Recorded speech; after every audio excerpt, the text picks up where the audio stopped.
La Diócesis de San Cristóbal presenta el curso Eucaristía, Sacramento de nuestra Fe, con Monseñor Mario Moronta, certificado por la Universidad Católica del Táchira y el Instituto Universitario Eclesiástico Santo Tomás de Aquino, con el apoyo de Radio Natividad y el Diario Católico de Venezuela.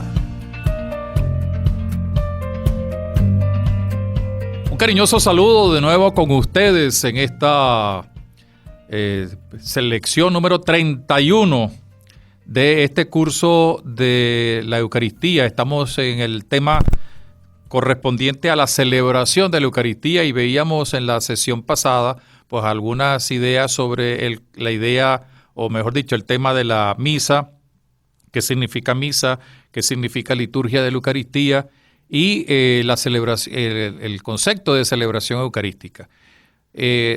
Quiero enfatizar algo que también incluso nos ha llegado como pregunta por el correo, lo recuerdo, eucateo@gmail.com, para aquellas personas que deseen alguna pregunta o algún comentario. No es pecado decir misa, no es pecado decir Eucaristía, no es pecado decir celebración eucarística, pero el término más correcto, de acuerdo a la reforma litúrgica del Vaticano II, es celebración eucarística. Pero repito, en el lenguaje coloquial seguimos diciendo la celebración de la misa o voy a la misa. Lo que no es correcto es decir escucho la misa o digo la misa, sino celebro la misa. Y en el ámbito de la renovación del Vaticano II, terminábamos hablando de cómo el Vaticano había invitado a la renovación de los libros litúrgicos, y antes teníamos un solo misal donde estaban todas las lecturas. Ahora se tiene, como lo vamos a ver a partir de hoy, de la nueva misa, el misal de Pablo VI, el misal y también los leccionarios, que es donde están las lecturas, de manera de que se le dé la prestancia a cada uno de los libros litúrgicos, como los vamos a ir viendo. Vamos a hablar ahora del misal del Papa Pablo VI. En este apartado, primero que nada, vamos a dedicar unos minutos al viejo misal. Cuando decimos viejo no lo decimos en el mal sentido de la palabra, sino bueno, porque era el antiguo, llamado misal romano de San Pío V, que es el anterior al de la reforma litúrgica y que es conocido el actual como el misal de Pablo VI. También dedicaremos otro espacio para hablar del nuevo misal y de los leccionarios en los tiempos de la reforma litúrgica. En primer lugar, el misal romano de San Pío V, que estuvo en vigencia hasta el año 1969 aproximadamente, cuando se dio el decreto del nuevo misal de Pablo VI. Hasta iniciada la reforma litúrgica, se tuvo como misal oficial de la Iglesia el denominado misal de San Pío V, aunque algunos lo llamaban también el misal tridentino. No es del todo exacto, porque si bien, como lo indicaremos, el misal de San Pío V tuvo su origen antes, ciertamente que fue en Trento donde se le dio como el punto final para su publicación. Algunos lo llamaban también pues el misal tridentino y lo consideraban como el misal tradicional o de siempre. Desde Trento hasta el Vaticano II permaneció como el misal oficial y tuvo algunos retoques y adaptaciones en épocas posteriores, como sucedió con San Pío X y Pío XII, sobre todo Pío XII, que hizo dos grandes aportes, un poco la renovación, la reinstauración del Tríduo Pascual y la incorporación de las misas vespertinas. El misal romano, que está en vigencia, el de Pablo VI, tiene 3 ediciones llamadas típicas. La edición típica significa la edición oficial de la Santa Sede, y que se han hecho estas 3 ediciones con nuevas indicaciones y aportes. De esto hablaremos seguidamente. El Papa Benedicto XVI proclamó que el misal promulgado por Pablo VI, ya en su primera edición de 1969 y las 2 ediciones típicas posteriores, es la expresión ordinaria de la lex orandi, es decir, de la liturgia de la oración del rito romano de la Iglesia Católica. Se dio también una concesión para que grupos de fieles pudieran participar a las celebraciones donde se emplee el misal de San Pío V, que es la denominación que daremos a este misal anterior de Pablo VI. Desde el siglo X se comenzó a hablar del liber mise o liber misalis o misale plenum. Lo traduzco, el libro de la misa o el libro misal o el misal pleno. Así se le dio el nombre a los libros litúrgicos que contenían las oraciones, los textos eucológicos, es decir, las bendiciones, las lecturas bíblicas junto con las denominadas rúbricas, que contenían lo necesario para la celebración de la misa. Y era un solo volumen prácticamente. Poco a poco se le fue conociendo como misal, sobre todo cuando en un mismo volumen, por razones prácticas, se tenía todo lo que hemos mencionado para la celebración eucarística, las oraciones, las bendiciones, la palabra de Dios que se proclamaba y las rúbricas. Las rúbricas son las normas que deben seguirse para los diversos ritos. Se llaman rúbricas porque tradicionalmente estaban escritas en letras pequeñas de color rojo. Rubricum significa rojo en latín, y entonces por eso se le llamaba las rúbricas. Ese es el sentido etimológico de esta palabra. Estas rúbricas pues contenían las indicaciones que había que seguirse en los diversos ritos de la Santa Misa. Hacia el siglo XII, por las actividades misioneras de los franciscanos en Europa, se fue extendiendo por toda Europa el misale secundum consuetudinem curie, secundum consuetudinem curie, es decir, según la costumbre de la curia romana, es decir, la capilla papal. Entonces se fue extendiendo por toda Europa y esto permitió también un gran sentido de unidad en la comunión eucarística. Este reproducía el misal del pontificado de Inocencio III y con el advenimiento de la imprenta pudo facilitarse la mayor difusión del misal. En 1570 aparece el misal de San Pío V. El misal de San Pío V aparece como en medio de la controversia generada por los reformadores y la reacción del Concilio de Trento. Este concilio, como ya lo vimos en el apartado de la historia de la teología, de la Eucaristía, este concilio trató sobre algunos aspectos de la doctrina eucarística y legisló para responder ante las nuevas doctrinas propugnadas por los reformadores y para atender y curar algunos abusos que se venían dando. Pío IV comenzó la tarea de la revisión de la praxis litúrgica que fue complementada y culminada por su sucesor San Pío V. Trento quería salvaguardar la ortodoxia doctrinal y litúrgica. Buscó para ello restaurar los libros litúrgicos, siguiendo la tradición y norma de los padres de la Iglesia. Pío V, por otra parte, tuvo que superar las dificultades del momento y por eso, al editar el misal romano, optó por introducir las modificaciones mínimas en los ritos sagrados en relación al misal impreso en 1474. Fíjense que casi 100 años después, perdonen el despiste, casi 100 años después que se hizo el primer misal, secundum consuetudinem curie, es promulgado en 1570 por el Papa Pío V con la bula Coprimum Tempore. Ese es el misal que posteriormente pues, va a llevar su nombre, el misal de San Pío V. Posteriormente se fueron dando a conocer las rúbricas generales misalis y el ritus servandus, es decir, las rúbricas generales del misal. Ya explicamos lo que significa rúbrica.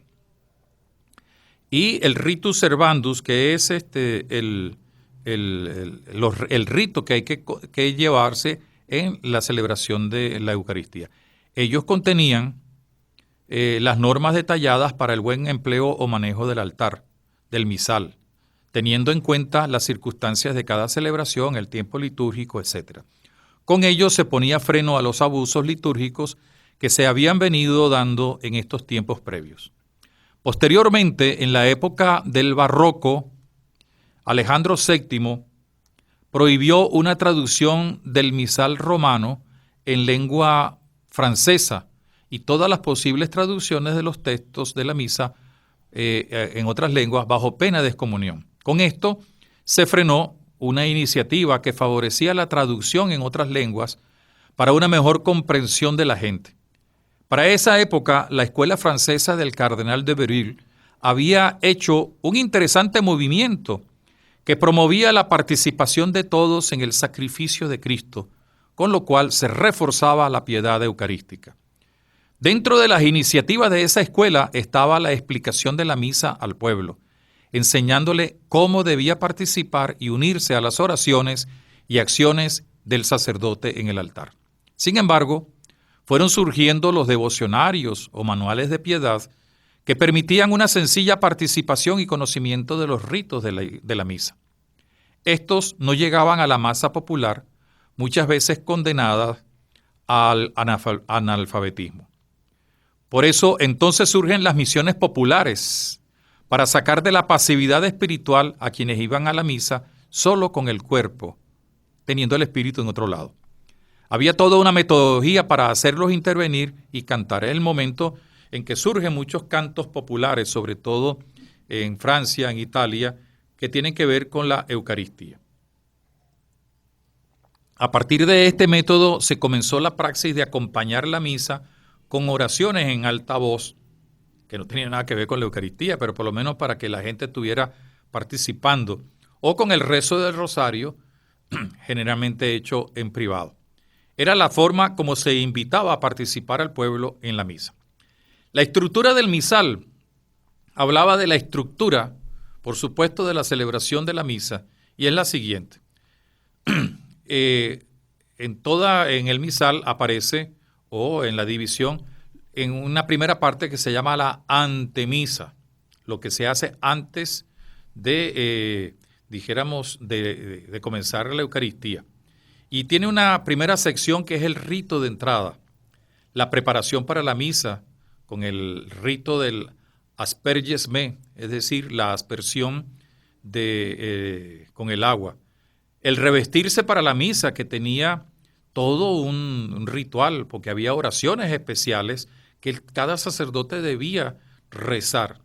Después las oraciones ante las gradas al llegar, introibo ad altare Dei, ad Deum qui letificat juventutem meam. Recordamos lo que alguna vez tuvimos la misa en latín.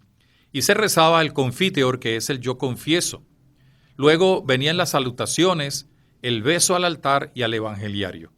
La incensación del altar, el canto de entrada, que era generalmente la antífona del introito, el Kyrie eleison, o el Señor ten piedad, el canto de gloria y la oración colecta. Venía una sesión segunda, que era las lecciones, es decir, las lecturas. Generalmente una epístola, es decir, un texto del Nuevo Testamento, con cantos intermedios, no como el Salmo responsorial, sino lo que se llamaba el gradual, y algunos signos, como el caso del Pange Lingua o de la secuencia que se hace antes del Evangelio, Veni Sancte Spiritus, etc. También la lectura del Evangelio, la homilía, el credo. Y luego venía la segunda parte, que se llamaba la misa sacrificial o liturgia de la Eucaristía, que tenía como primer punto o primer momento el ofertorio, con las oblaciones de los fieles y su entrega personal. El canto del ofertorio se presentaba, recibía la materia de las oblaciones y se colocaban sobre el altar con las oraciones que esto le acompañaban. Había la incensación, el lavatorio de las manos, la oración de invitación a la oración común, orate fratres, y la oración secreta. Se llama así oración secreta porque comenzó a hacerse la tradición de rezarla en voz baja como si fuera algo secreto. Y luego venía un segundo momento, el canon actionis, es decir, el canon, la anáfora, la plegaria eucarística, que comenzaba con un diálogo inicial antes del prefacio, el Sanctus y el Benedictus. Se separaba muchas veces el Sanctus del Benedictus, como la misa, sobre todo cuando se cantaba. Hubo compositores que hicieron grandes obras para entonar el Sanctus, pero eran muy largas, y como la Eucaristía se decía en silencio, casi no se escuchaba las oraciones, entonces el Sanctus se cantaba en dos momentos, antes de la consagración y después de la consagración venía el Benedictus, la parte del Benedictus, pero un solo canto, porque cuando no se cantaba se rezaba todo seguido. El canon, con sus oraciones previas a la consagración con las palabras de la institución, y luego las oraciones posteriores a la consagración, y terminaba con la doxología. Y luego tenía la tercera parte, que como bien lo sabemos todos, pues es dedicada a la comunión, que empezaba con el Pater Noster, que incluso se hacía en forma semidialogada, una primera parte que luego el sacerdote terminaba diciendo, no nos dejes caer en la tentación, no nos inducas in tentacionem, se líbranos a malo, cantaba la gente, pero líbranos del mal. Luego la fracción del pan y la conmicción, es decir, la mezcla del pan y el vino, para significar la comunión existente entre el pan y el vino, es el mismo cuerpo y la sangre de Cristo. El Cordero de Dios o Agnus Dei, la comunión del sacerdote y de los ministros, la comunión del pueblo cuando se daba y el canto de comunión. Luego había algunas oraciones en voz baja después de la comunión, realmente la hacía el sacerdote también, era un momento para la acción de gracias de la gente. La reserva del Santísimo, las abluciones, que era el rito para lavar, purificar, sobre todo el cáliz. Luego la oración de poscomunión. Y se terminaba, en cuarto momento de esta misa, la segunda parte de la liturgia eucarística, con el rito de clausura, que tenía la oración sobre el pueblo, un aviso de despedida si había necesario, bendición final, y se leía el último evangelio, que es contradictorio que se llame así el último evangelio porque es la primera página del evangelio de San Juan. Había algunas bendiciones de derecho particular en algunos casos, las oraciones de León XIII, y se retornaba a la sacristía en actitud de oración y de acción de gracias. Uno de los méritos de este misal es el haber conseguido una unidad de criterios y hacer que, fuera de los otros ritos en el romano, se mantuviera la unidad de criterios y de ceremonias en la misma celebración. Tenía una ventaja que después se ha visto quizás como inconveniente. Todo se contenía en el mismo libro, desde las oraciones y las rúbricas hasta las lecturas y oraciones de acción de gracias. Esto impedía el que se tuvieran los ministerios de la proclamación de la palabra y se acentuara más el papel del sacerdote como celebrante y no tanto como presidente de la asamblea litúrgica. Por otra parte, sobre todo en las grandes solemnidades, no se seguía el ritmo de la plegaria eucarística. Dado que ésta se rezaba por el celebrante, entonces el coro, como ya lo indicamos, solía entonar el Sanctus en dos partes, una primera antes de la consagración y luego la segunda parte llamada el Benedictus, posterior a las palabras de la consagración. Incluso las grandes obras de artistas famosos tenían entonces esta praxis ya incluida en sus producciones. Y había como una especie de metodología, de tal manera de que el cálculo entre el prefacio y las palabras de la institución para la consagración, pues daba el tiempo suficiente para cantar la primera parte del Sanctus y la segunda parte, el Benedictus, que daba el tiempo suficiente para que terminara antes de la doxología. Esto podía dar la impresión de grandes conciertos con motivo de la misa, y así se podía perder la dignidad y la centralidad de la celebración.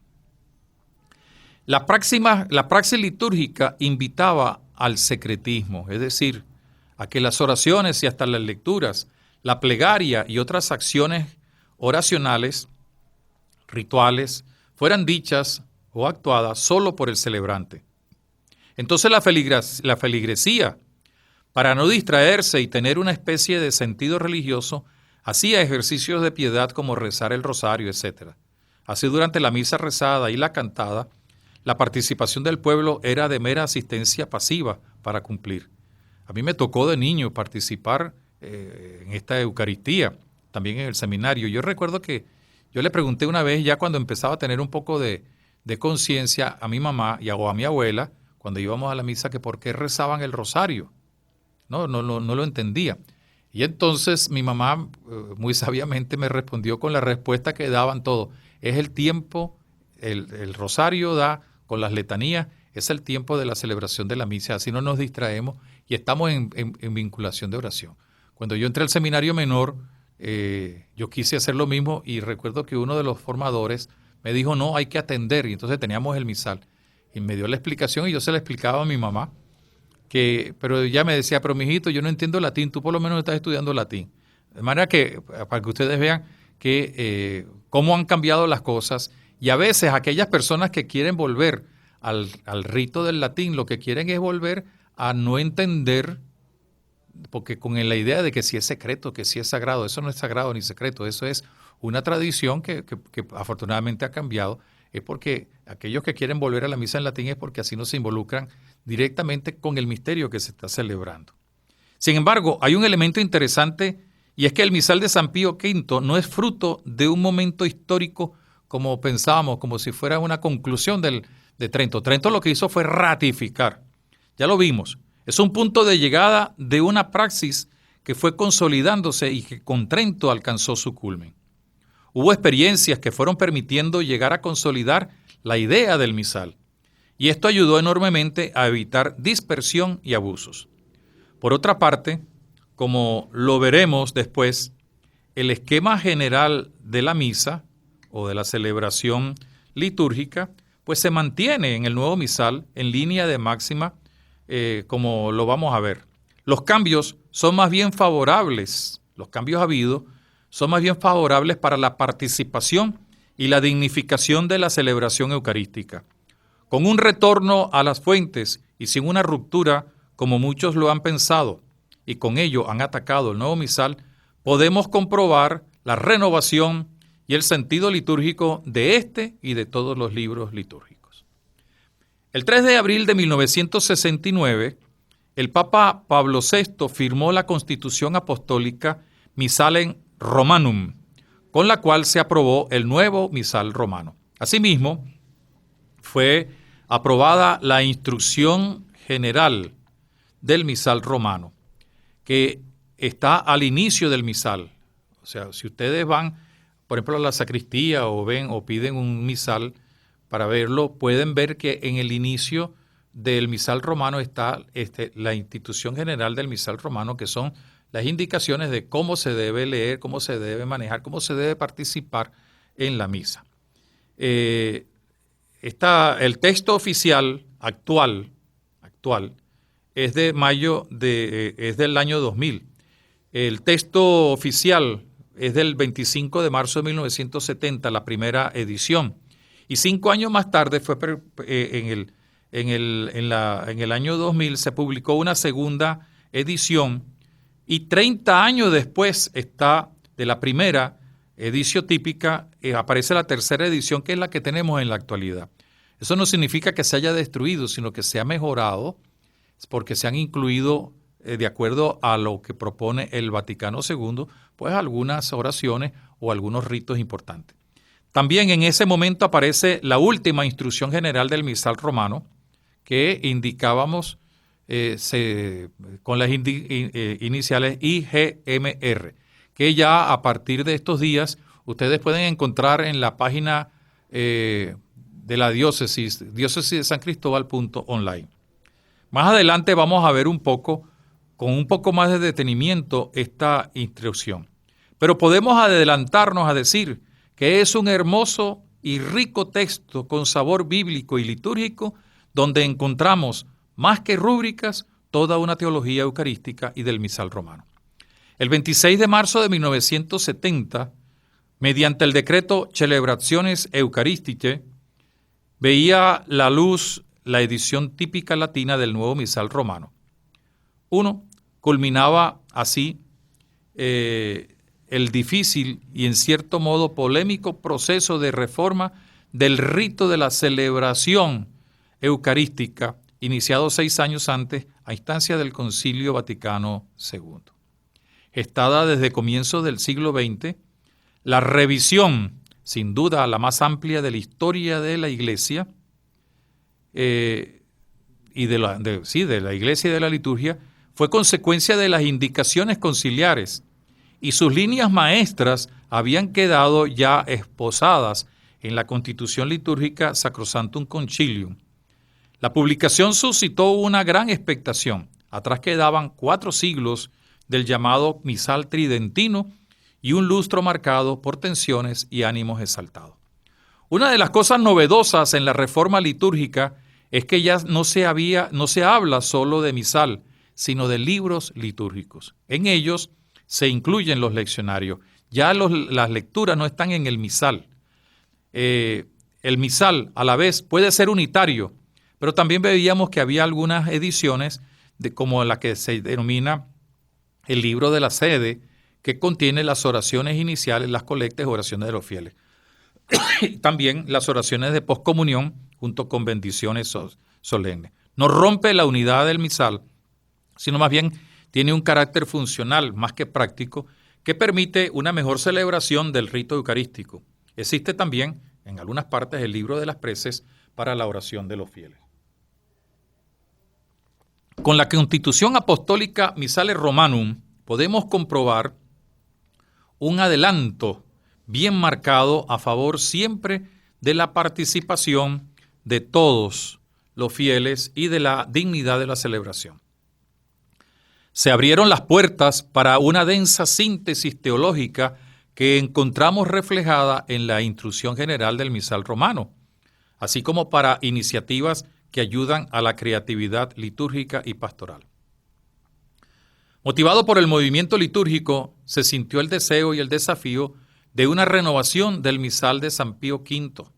Ya Pío XII, como lo señalamos, había dado algunos pasos en este sentido. Había restaurado la vigilia pascual, el triduo pascual y el ordinario de la Semana Santa, e incluso había permitido la misa vespertina. Estos fueron pasos ciertos en el camino de una reforma del misal romano. Como ya lo sugerimos, la Sacrosanctum Concilium abrió definitivamente las puertas al pedir una revisión y renovación de los libros litúrgicos y entre ellos el misal. Dio también el paso de permitir el empleo de la lengua vernácula en la liturgia. No se trataba de un capricho de los padres conciliares o de la presión de numerosos fieles. Pablo VI deja muy claramente expuesto en la Constitución Apostólica Missale Romanum que no es nada que se hizo de manera improvisada o por razones subjetivas. Se llegó al nuevo misal romano por los caminos de la investigación. Fue mucha la gente que participó y que apeló a las fuentes y a la historia de la liturgia eucarística. Pero no se hizo al margen de la acción del Espíritu Santo, quien suscita los soplos de renovación en la Iglesia. Gracias a esta acción del Espíritu, el esfuerzo de quienes trabajaron para lograr el nuevo misal romano de Pablo VI, hicieron de este un instrumento que permitiera una mejor y más adecuada celebración del sacramento pascual de la Eucaristía. No se reunió, no se limitó a lo esencial. Es decir, no se quedó solamente en lo esencial. También se dieron novedades, nuevos formularios de plegarias eucarísticas, nuevos prefacios, oraciones propias de cada tiempo y para circunstancias especiales. También tiene una gran riqueza eucológica. porque incorporó la doble epíclesis, que ya hemos hablado en las plegarias eucarísticas, también bendiciones, etc. Y se simplificaron algunos elementos que son secundarios y que desviaban la atención de los fieles de lo esencial de la celebración. Sin embargo, se mantuvo siempre lo esencial. Lo encontramos en algunas de las recomendaciones del Concilio Vaticano II, como nos lo dice claramente el número 50 que vamos a leer. Se omitan todos los elementos que en el paso del tiempo, dice el número 50 de la Sacrosanctum Concilium, se han duplicado o menos útilmente se han añadido. Se restaure, sin embargo, si parece oportuno o necesario, y según la antigua tradición de los padres, algunos que injustamente se perdieron. Número 50 de Sacrosanctum Concilium. Uno de los elementos que salió ganando, si podemos hablar en estos términos, es el referente a la palabra, porque se le dio un puesto de importancia central que contiene y se promueve, que el puesto de importancia que tiene, y se le dio mejor posibilidad de conocer.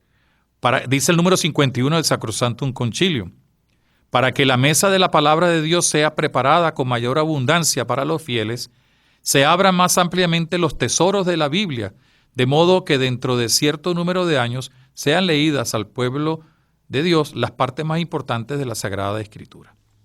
Pablo VI manifiesta al final de la Constitución Apostólica dar fuerza de ley a lo indicado en ella. Recuerda que así lo hizo Pío V cuando promulgó el misal romano. Es interesante y necesario ver los principales aspectos teológicos con su proyección pastoral que encontramos en el nuevo misal romano de Pablo VI. En esto nos va a ayudar mucho el conocimiento y el estudio de la instrucción general del misal romano. Esto es recomendable para todos los sacerdotes y laicos.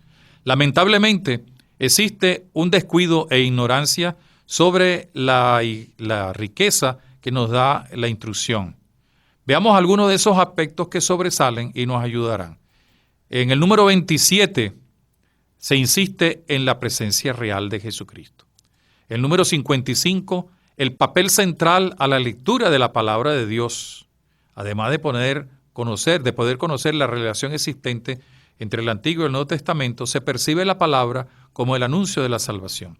Se le da una gran importancia a la asamblea litúrgica, se recupera el sentido de la sinaxis, asamblea eucarística, y se fortalece el sentido de la coinonía. También se fortalece la idea de la participación. Además de los diversos ministerios, oficios y funciones, se hace sentir mejor la participación de los fieles, que no puede ser considerada desde parámetros clericalistas. También la dimensión misionera de una iglesia que anuncia lo que celebra, porque celebra lo que anuncia.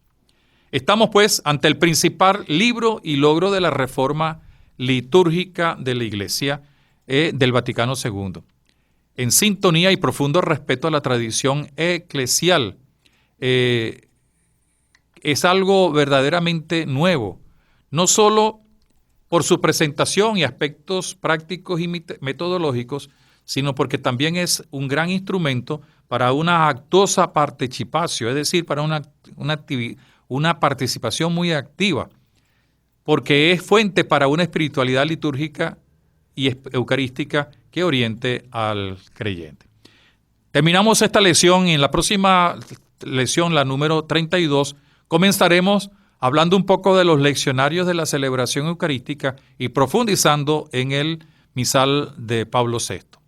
Aquellas personas que tengan alguna idea, alguna pregunta, alguna sugerencia pueden escribir, como siempre lo han hecho, por eucateo@gmail.com. Y no dejen de ir a la página diócesidesancristóbal.online para ver el material de apoyo y también el tercer cuestionario para aquellos que deseen contestarlo y enviarlo, sea porque necesiten un certificado, lo quieran tener, o sencillamente también porque quisieran ver cómo les está aprovechando el curso.